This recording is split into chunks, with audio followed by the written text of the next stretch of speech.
Ժորժան բարի լույս, բայց իմացաք,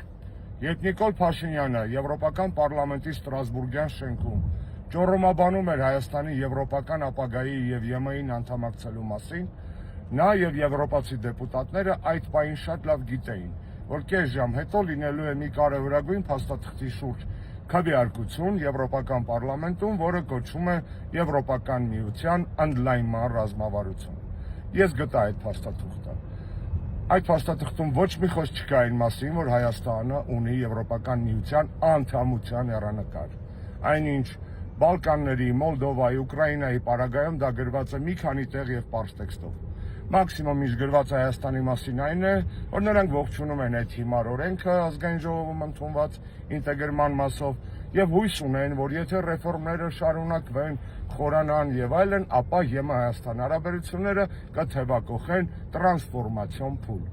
Որևէ հեռանկար եվրոպական անդամության մասին չկա Հայաստանի շուրջ։ Եվ Նիկոլ Փաշինյանը այդ մասին պետք է որ իմանար։ Էլ չասեմ, որ եվրոպական դեպուտատները շատ լավ գիտեին, երբ որ ծափահարում էին Նիկոլի ինքնամոռաջ ճառին, որ կես ժամ հետո քվեարկելու են մի փաստաթղթի շուրջ, որտեղ չկա գեթ մեկ բառ Հայաստանի Եվրոպական միության անդամակցության հեռանկարի մասին։ Իսկ կարծում եք Նիկոլ Փաշինյանը ունակ է ռեֆորմներ իրականացնել, որպեսզի համապատասխանի եվրոպական ստանդարտներին։ Ընդամենը մեկ օրինակ բերեմ։ Ավիացիոն ոլորտում Հայաստանը արդեն 4 տարի է գտնվում է Եվրոպական միության սև ցուցակում։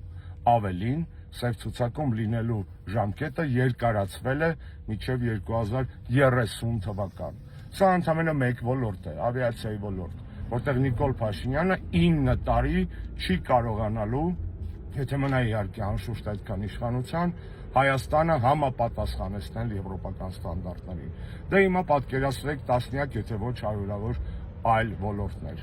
Հայաստանի եվրոպական ապագան միֆ է, հեքիաթ, որի անվան տակ մեզ վաճառում են թրքացում, եւ այդ մասին շատ լավ գիտի Եվրոպական միությունը եւ շատ լավ գիտի Նիկոլ Փաշինյանը։ Եվս մի կարևոր դիտարկում։ Այդ փաստաթղթում գրված է, որ Եվրոպական միության անդամ չեն կարող դառնալ երկրներ, որոնք ժխտում են ցեղասպանությունները։ Պատկերացնում եք, Հայաստանի այսօրվա իշխանությունները ժխտում են փաստացի հայոց ցեղասպանությունը, ոչ միայն երկրից դուրս չհետապնդելով այն ճանաչման հեռանկարը եւ առաքելությունը, այլ նաեւ երկրի ներսում պատժելով ցեղասպանության ինստիտուտի տնօրենին, հեռացնելով նրան պաշտոնից։ Եվրոպական միությունը մեզ չի խաբում, մեզ չի խոստանում եվրոպական ապագա։ Մեզ խաբում է Նիկոլը, իսկ եվրոպացիները դա ընդամենը ողջունում են։ Բարոյականության հարց է։